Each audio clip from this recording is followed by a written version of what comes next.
11 minutes to 12 baba Isabel toendera mberi nekudzipisa nyaya dzacho. Icho kwadi muri yeZimbabwe rika ndingopinda ndiri mukati mekupfapfaidza nyaya yandinayo pazuva ranhasi muri yeZimbabwe. Imwe yandinayo panguva ino inyaya yakaitika mukati menzvimbo yandinoshevedzera kuti Bhowera 07.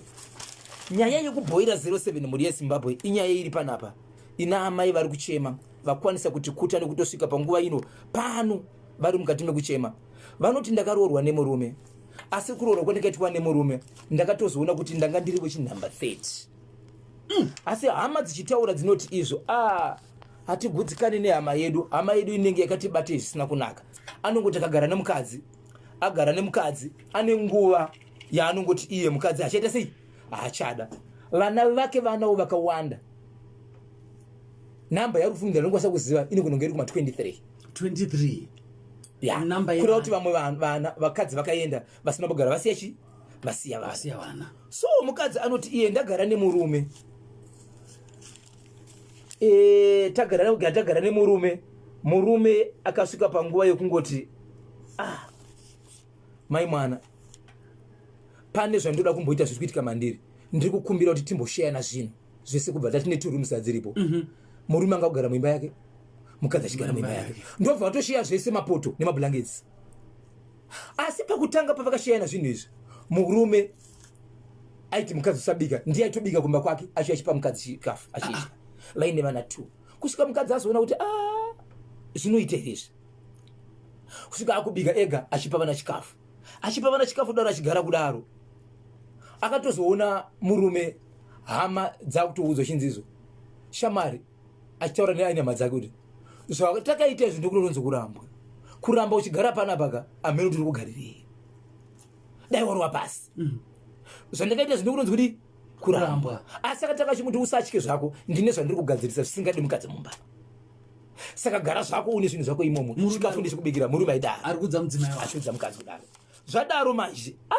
Mukadzi azoona kuti zvinhu zvikazvika hazvina kwazvinosvika nekuti zviri kuitika zviri kutondivhundutsa. Mukadzi achibva ati no handichakwanisi ndobva ramba idaro. Murume uyu akazotora matoki 2 yemukadzi ndobva atomabvisa pamba ndobva aendesa kumashamwari ake. Aitori nemushamwari anayo muprofita naSaboko. Mukadzi anzwa kuti kwaendesa toki ndiko ndobva atevera ikoko zvikanzi nevanhu vanga variko hakuna zvakadaro. Mukadzi murume achibva atorwa mukadzi. Mukadzi anoda kutoenda kuhospital zvoti zvasungisa munhu. Akanzi iye usaenda kuhospital chichi achibva agara. Agara paipa zvikanzi iwewe panapa uchabva nechema. So iye akasingazivi kuti kukunzi kubva vanapa nechema zvinorevei. Ndobva aramba agara. Agara kudaro murume uyu matoki aya akazongoonekwa afa. Mukadzi achisvika pamba zvikanzi nemurume mainengi ko matoki enyu afa ndamaona achirwisana nenyoka. Saka ita sei afa. Iye rimwe zuva anoti ndakazosangana nemunyoka yandisingazivi kuti kakura sei. Chinova chinhu chakatondituma kuti panapa paita sei apagariki. Ndosangana nehama dzese zvakandiudza zvikanzi regai tikudzimai mwana. Hongu makagara panapa tati muri wechinumber 30. Asi vakadzi vese vakabva panapa. Hakuna mupenyu. Vese vakafa. Achibva azotaura iye mashoko ekuti iwewe kana waramba uri pano ndichakwanisa kukutema nebhemba ndobva ndatema vana ndobva ndasungirira kana kumwa mushonga. Nekuti uri kuramba uri panapa. Kana kuti urombwa wandiri kunzi nehama dzangu ndakaromba ndichaenda kunowedzera zvinhu zvangu. Ndazviwedzera zvichange zvichikupinza mumba zvichikubudisa panze. Zvichikupinza mumba feya uchiona kupinda mumba wobuda panze. Wopinda mumba wobva kubuda panze. Achipedza kudaro ndopa akazoona nyoka yasati akamboona. Mukadzi akati ndakuda sei ndakuenda hangu ini. Mukadzi achibva rowa pasi izvi achibvaenda. Asati arowa pasi mukadzi uya angagara aine mwana wake. Aine mwana wake ane 21 years ndobva agamuchira shoko asati aenda ari kunzi mwana wenyu arohwa nemagetsi. Ndopa akazosumuka achidzi nevanhu amai inga makauzwa kuti pana pamba muchabva nechema. So achibva apa. So mukadzi uyu nyaya ari kuchema naye iko zvinozise Esaudu nemhuri yeZimbabwe. Ari kuti hongu ndanga ndiri mukati mekubva kumira kwandaita ndaifungidzana mukanetsana munogona kudzokerana imba yobva yamuka. Hazvisi nyore kugara muchingoputsa imba. Chandakutyira iko zvino haisi nyaya yekuenda. Nemashoko andiri kugamuchira ekunzi inini vakadzi vese vakagara nemurume uyu vakadzi vese vakafa. 30 vatiri kutaura ndo vakaonekwa nokuzivikanwa nehama. kune vamwe vasina kuonekwa nekuzikanwa nehama vaingotamba nawo vatisingazoti vapenyeri kana vakafa. Ko inini mhuri yeZimbabwe zvandabva ndikaenda vamwe vakafa ndichasvika rini, ndichaita sei? Ndine vamwe vana vasiri vana vandikaita nemurume uyu, ndofa here? Ndoita sei? Ende pandakaenda kunoroorwa ndaisaziva ini ndo zvaari. Ende ndakagara ndamboudzwa kunzi no munhu waendera uyu anene ane zvibata-bata ende haruri mukadzi anogara kana nguva yake yakwana uchaiona. Ende pakakwana nguva anga kutonzi chamata kutoshiyana zvinhu, bedroom yako iyi, mablankets ako aya, mapoto ako aya, mablankets ako aya, ndobva toshiyana. Vakutogara mumwe nomumwe make, mumwe achirara mwachirara asi ndiaibika chikafu achiunzira mukadzi, asi mukadzi temdema achivapepuka kuti chii chiri kumboitika, ndiri kubikirwa chikafu nemunhu anove murume wangu. Ndobva tanga kuramba atanga kubikira vanake, angasapi vana chikafu achiti shamari zvandakaita izvo haisi nyaya inoshamisira, ndokurambwa kwacho. Kana usingade kubva panapa uchabva nechema kusvika mwana wake afa. Right, baba Isabel, muchinzwa nyaya iyi mukadzi akakwanisa here kuziva kuti kana kuti akambokwanisa here kutsvakurudza kuti chii chairehwa nemurume wake paakati chimbogara ako kuimba yako ini ndiri kwangu pane zvandiri kuita zvisingadi munhukadzi padhuze? Ana kutoziva, anoziva kuti chii, ana chii, asi akutonzwa vanhu vakuti waigara uchitukwa uchinzibva panapa uchabva panapa nechema. Iko zvinozvi achibva panapa akatobva mwana achichema mwana afa. So asi kuziva ndochema yake wobva ati right, Mwari vatonga uyu mwana afa. Asi ndine nyaya iri pandiri kunzi mukadzi wese yanda kuzivisa kuti mukadzi wese agara nemurume uyu pa30 vanozivikanwa hapana mupenyu, vese vakafa. Vese vari 30 asi vakasiya vana vanosvika 23. Right, kurati pane mamwe madzimai akaenda akasiya asina vana, vasina kusiya mwana vana, asi ava 23 vana varipo vana mai vavo vakashaya. Vana ava vari 23 vari kupi? Ari kugara nawo vese vakaenda nevana mai vavo, kurati vari kugara kumusha kwana mai vavo, kusanganisira iyeyi abva buda futi nevana vake. Saka mudzimai ari kukumbira rubatsiro kumhuri yeZimbabwe. Ndoita sei? Ndofa here? Ndaisaziva inini. Ndaisaziva asi ndakagara ndayambirwa kunzi uchaita sei, uchazobva pamba ipapo nechema. Ende ndatozviona. Ende mwana akabva ashayikwa. Right, inzvimbo ipi mudare? Inzvimbo yebhoera 07 0713938538. Okay, so maZimbabweans ngatitaure tibatsire mama vedu vari kubhoera, vari kutaura chiti ndibatsireiwo ndoita sei. Namba dzinoti 0713938538 andiitika kuti tovabatsira sei amai vari kuti ndoda kuita sei, vari kuda kubva pamurume uyu.